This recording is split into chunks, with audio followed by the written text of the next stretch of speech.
ഉസ്താദുമാരെ, കലുഷ നിലങ്ങളിൽ പോരിനിറങ്ങിയ ധർമ്മസഖാക്കളെ, മറ്റു സ്നേഹം നിറഞ്ഞ മുഹിബ്ബീങ്ങളെ, സലാം അർക്കിക്കോളിൻ. അസ്സലാമു അലൈക്കും.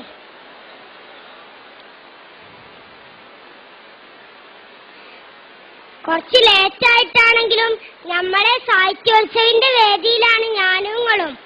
അല്ല ചങ്ങായിമാരെ, സബ് ജൂനിയർ എന്ന് പറഞ്ഞ 4ാം ക്ലാസ് വരെ അല്ലേ? എന്നാ അതിന്റെ ലാസ്റ്റ് ചാൻസ് ആണ്. ചിന്തിച്ചിട്ടൊരു മന്ദപ്പ്.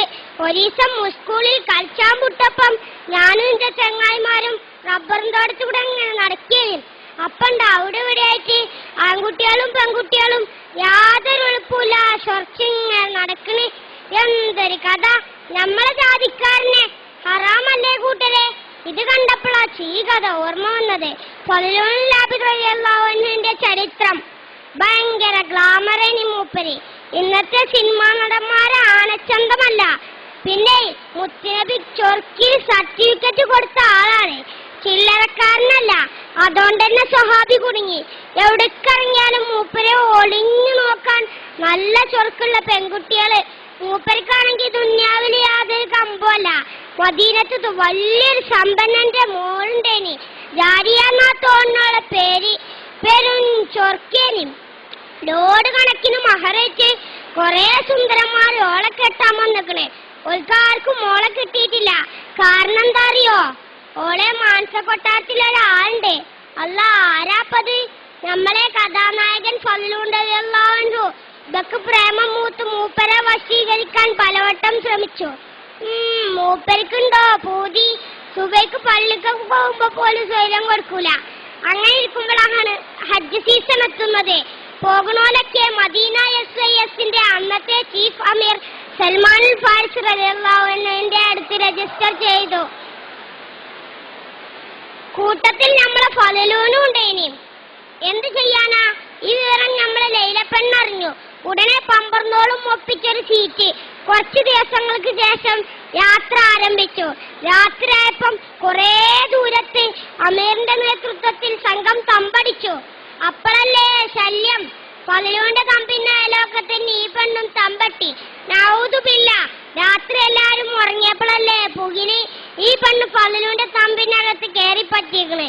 എന്നിട്ട് മഹാനെ വിളിച്ചുണർത്തി. ഉടനെ, ആരാധി ഈ രാത്രി? ഇത് ഞാനാണ്, നിങ്ങളെ സ്വന്തം ജാലിയ. നിങ്ങളോടിച്ച് പെരുത്ത് പ്രേമാണ്. നിങ്ങളിഞ്ഞ കെട്ടണം. വേറെ പുതിയാപ്പളനെ ഈ ലയ്യാക്ക് വേണ്ട. ദേഷ്യം പിടിച്ച സ്വഹാബി പോ പെണ്ണെ, വണ്ടിയും ബലിയുണ്ടാക്കാതെ അവളെ ശകാരിച്ചു. ഫളിലൂനെ വീഴ്ത്താൻ കഴിയൂലെന്ന് മനസ്സിലാക്കിയ ലൈല ദേഷ്യത്തോടെ പ്രതികരിച്ചു.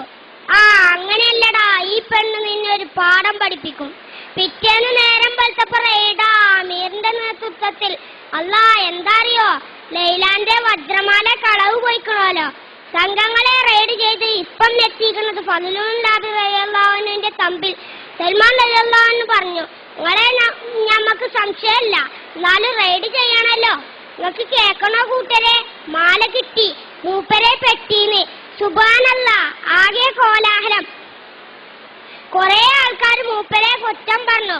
കൊറേ ആൾക്കാർക്ക് വിശ്വസിക്കാനും കഴിഞ്ഞില്ല.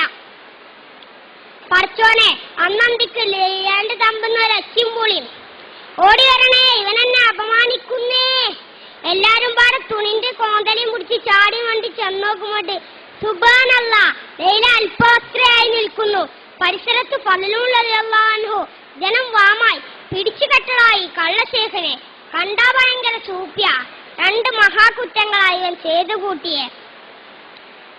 സുബ്ഹാനല്ലാഹ്, ആകെ കോലാഹലം. എന്ത് ചെയ്യും? സൽമാൻ റളിയല്ലാഹു അൻഹു ആകെ കൊയങ്ങി. അല്ലാ, അപ്പം ഭരിക്കണത് ആരാറിയോ?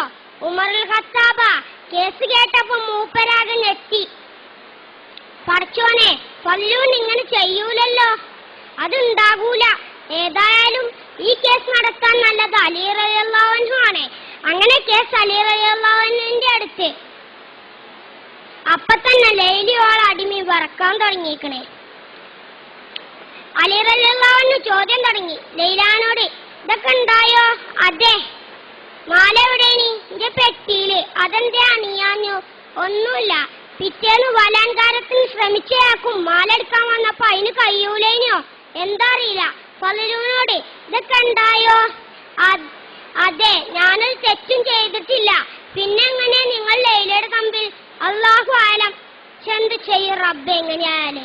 ഉടനെ അലി റളിയല്ലാഹു അൻഹു ലൈലാന്റെ അടിമനെ വിളിച്ചു. ഇവനാണെങ്കിൽ കിടുകിടാ വിറക്കുണ്ട് ട്ടോ.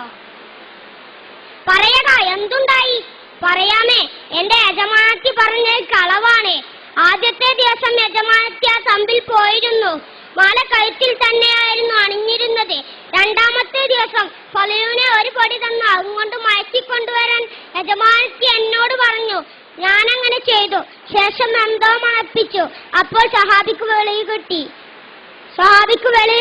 ശേഷം യജമാനത്തി ബഹളമുണ്ടാക്കി.